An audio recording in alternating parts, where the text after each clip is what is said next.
ಬೆಂಗಳೂರಿನ ಹೊರಭಾಗದಲ್ಲಿ ಸ್ಟೇಡಿಯಂ ನಿರ್ಮಾಣಕ್ಕೆ ತಯಾರಿ ನಡೀತಾ ಇದ್ದು ಆನೇಕಲ್ನ ಇಂಡ್ಲವಾಡಿ ಬಳಿ ಹೊಸ ಕ್ರಿಕೆಟ್ ಸ್ಟೇಡಿಯಂಗೆ ಸಿದ್ಧತೆಯನ್ನ ರಾಜ್ಯ ಸರ್ಕಾರ ಮಾಡಿಕೊಳ್ತಾ ಇದೆ.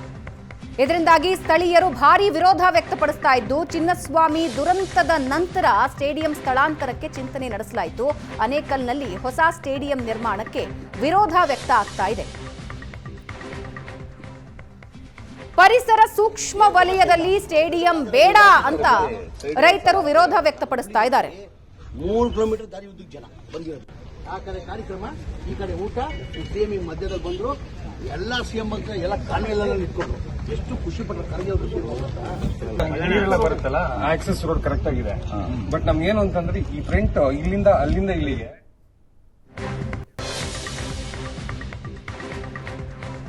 80,000 ಆಸನ ಸಾಮರ್ಥ್ಯದ ಸ್ಟೇಡಿಯಂ ನಿರ್ಮಾಣಕ್ಕೆ ಚಿಂತನೆ ನಡೆದಿದ್ದು ಬನ್ನೇರುಘಟ್ಟ ಸುರಕ್ಷಿತ ಅರಣ್ಯ ಪ್ರದೇಶದ ಬಳಿ ಕ್ರೀಡಾಂಗಣಕ್ಕೆ ವಿರೋಧ ವ್ಯಕ್ತವಾಗಿದೆ.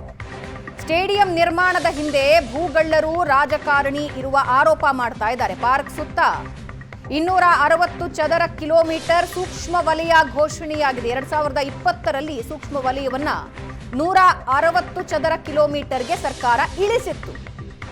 ರಾಜ್ಯ ಸರ್ಕಾರದ ನಿರ್ಧಾರ ಪ್ರಶ್ನಿಸಿ ಸುಪ್ರೀಂ ಕೋರ್ಟ್ಗೆ ಅರ್ಜಿ ಹಾಕಿದ್ದಾರೆ. ವರದಿ ನೀಡೋದಕ್ಕೆ ಸಿಇಸಿಗೆ ಸೂಚನೆ ಕೊಟ್ಟಿದೆ ಸುಪ್ರೀಂ ಕೋರ್ಟ್. 268 ಚದರ ಕಿಲೋಮೀಟರ್ ಸೂಕ್ಷ್ಮ ಪ್ರದೇಶ ವಲಯ ಅಂತ ಮುಂದುವರಿಸೋದಕ್ಕೆ ಶಿಫಾರಸ್ಸಾಗಿದ್ದು, ಶಿಫಾರಸ್ಸಿನ ನಡುವೆನೂ ಕ್ರೀಡಾಂಗಣ ನಿರ್ಮಾಣಕ್ಕೆ ಸಿದ್ಧತೆ ಮಾಡಿಕೊಂಡಿದ್ದಾರೆ. ಕ್ರೀಡಾಂಗಣ ಆದರೆ ಪ್ರೇಕ್ಷಕರ ಕೂಗಾಟ, ದೊಡ್ಡ ಲೈಟುಗಳ ನಿರ್ಮಾಣ, ಕ್ರೀಡಾಂಗಣದಿಂದ ಪ್ರಾಣಿ ಪಕ್ಷಿಗಳಿಗೆ ದುಷ್ಪರಿಣಾಮ ಬೀರುತ್ತೆ ಅನ್ನೋದು ಪರಿಸರ ಪ್ರೇಮಿಗಳ ಕೂಗು.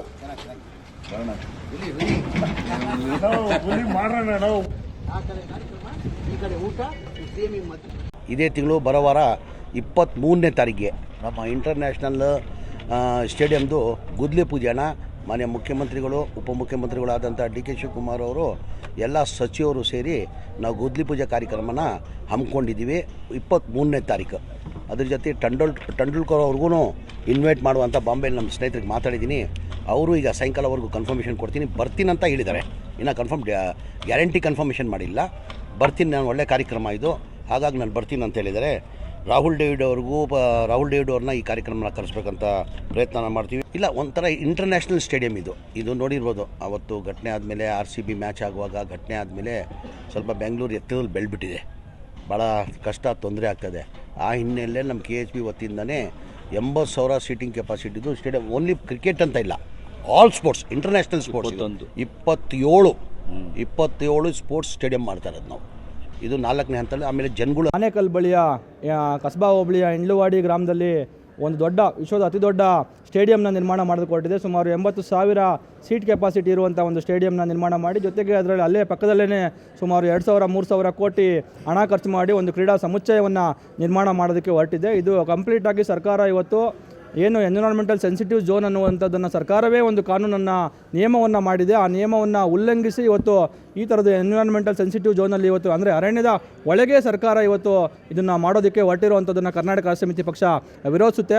ನಮ್ಮೆಲ್ಲರೂ ಗೊತ್ತಿರೋ ಹಾಗೆ ಇವತ್ತು ಆಲ್ರೆಡಿ ಈಗಾಗಲೇ ಆ ಭಾಗದಲ್ಲಿ ಏನು ದಿನನಿತ್ಯ ಚಿರತೆಗಳು, ಕಾಡು ಪ್ರಾಣಿಗಳು ಈಗಾಗಲೇ ರಸ್ತೆಗೆ ಬರ್ತಾ ಇದ್ದಾವೆ ಮತ್ತು ಗ್ರಾಮಗಳಿಗೆ ಬರ್ತಾ ಇದ್ದಾವೆ. ಹಲವಾರು ಭಾಳ ಮುಖ್ಯವಾಗಿ ಇಂಟರ್ಸ್ಟೇಟು ಇದೊಂದು ಕನೆಕ್ಟಿವಿಟಿ ಇದೆಯಲ್ಲ, ಬನ್ನೇರುಘಟ್ಟ ಫಾರೆಸ್ಟ್ ಇದೆಯಲ್ಲ, ಇದು ಕೇವಲ ಬನ್ನೇರುಘಟ್ಟ ಫಾರೆಸ್ಟ್ಗೆ ಸೀಮಿತವಾಗಿಲ್ಲ, ಇದೊಂದು ಇಂಟರ್ಸ್ಟೇಟ್ ಕಾರಿಡಾರ್.